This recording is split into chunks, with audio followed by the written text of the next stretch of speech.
महाराष्ट्रातील ताज्या घडामोडी पाहण्यासाठी आजच आपल्या न्यूज 15 मराठी या चॅनलला यूट्यूबवर सबस्क्राईब करा. तसेच इंस्टाग्राम आणि ट्विटरवर फॉलो करायला विसरू नका. न्यूज 15 मराठी, आवाज जनसामान्यांचा.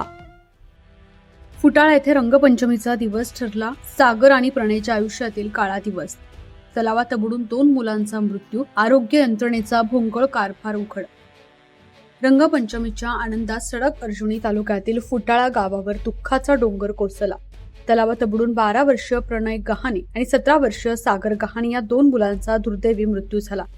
मात्र या घटनेनंतर उघड झालेल्या आरोग्य यंत्रणेच्या ढिसाळ कारभारामुळे ग्रामस्थांचा संताप अनावर झालाय. मिळालेल्या माहितीनुसार 5 मुलं रंगपंचमीनंतर तलावात आंघोळीसाठी गेली होती. खोल पाण्याचा अंदाज न आल्यानं दोघे बुडाले. स्थानिकांनी त्यांना बाहेर काढून सौंदड ग्रामीण रुग्णालयात दाखल केलं. डॉक्टरांच्या मते दोघे कोमामध्ये होते. पण धक्कादायक बाब म्हणजे रुग्णालयात 2 रुग्णवाहिका असूनही एकही उपलब्ध नव्हती. परिणामी मुलांना खासगी वाहनातून हलवावं लागलं. ऑक्सिजन सिलेंडर रस्त्यातच संपल्याची माहिती समोर येते. 12 ते 13 कोटी खर्चून उभारलेली इमारत, पण ना आयसीयू, ना जीवन रक्षक साथ, ना पोस्टमॉर्टम सुविधा. वेळेत उपचार मिळाले असते तर हे जीव वाचले असते का, हा संतप्त प्रश्न आता ग्रामस्थ विचारतायत.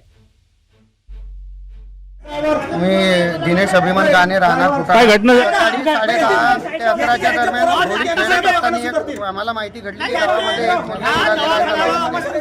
मग जागेवर गेल्यावर माहिती पडले की 2 मुलं पडलेले आहेत. आमच्या गावकरी लोकांनी जागेवर येऊन त्यांना बाहेर काढले. या हॉस्पिटलमध्ये आणलं. वेळेवर 1.5 तास आमच्या हॉस्पिटलमध्ये खराब झाला. कशासाठी? ॲम्ब्युलन्स, ऑक्सिजन आणि ॲम्ब्युलन्स नाही वेळेवर. अशा 2-3 कारणांमुळे वरतून रेल्वे बंद पडली, तो वेळ गेला वेळेवर. या ठिकाणी 2 बाबी माझ्या लक्षात आलेल्या आहे. पहिली गोष्ट, या ठिकाणी ॲम्ब्युलन्स उपलब्ध नव्हती. त्या ठिकाणी सिलेंडर, ऑक्सिजन सिलेंडर या ठिकाणी उपलब्ध नव्हते. त्याच्यानंतर इंजेक्शन वेळेवर लावण्यात आलेलं नाही. हे 3 आणि पानं जे आहे सिलेंडर खोलतात तो सुद्धा अवेलेबल नाही. या ठिकाणी महाराष्ट्र शासनाच्या 10 कोटीच्या ग्रामीण रुग्णालय सोंदड या ठिकाणी बनलेलं आहे. एक सरपंच म्हणून समितीमध्ये सुद्धा आम्हाला सदस्य म्हणून ते घेत नाही. लोकप्रतिनिधीमधून त्या समितीमध्ये टाकत नाही. कारण की आम्ही जनतेचे प्रश्न नेहमी मांडत असतात. या ठिकाणी जे समिती आहे त्या समितीच्या माध्यमातून या ठिकाणी आढावा बैठक घेण्यात येते दर 6 महिन्याला. तरी या ठिकाणी प्रमुख मागणी आहे की डॉक्टर जे होते ऑन ड्युटीवर त्याला तुरंत तात्काळ त्याला निलंबन केलं पाहिजे आणि चौकशी समिती घेऊन त्याची सखोल चौकशी झाली पाहिजे. कारण की याचा दोषी कोण आहे. दुसरी गोष्ट, या ठिकाणी ऑक्सिजन सिलेंडर तात्काळ आम्हाला उपलब्ध पाहिजे. 24 तास या ठिकाणी रुग्णवाहिका हलवण्यासाठी इमर्जन्सी हे गोष्ट पाहिजे. आणि याचा जो पोस्टमॉर्टम रूम आहे जो वारंवार आम्ही सांगितल्यानंतर आजपर्यंत सुरू झालेला नाही. डॉक्टर आशिष नाईक, वैद्यकीय अधीक्षक सौंदड.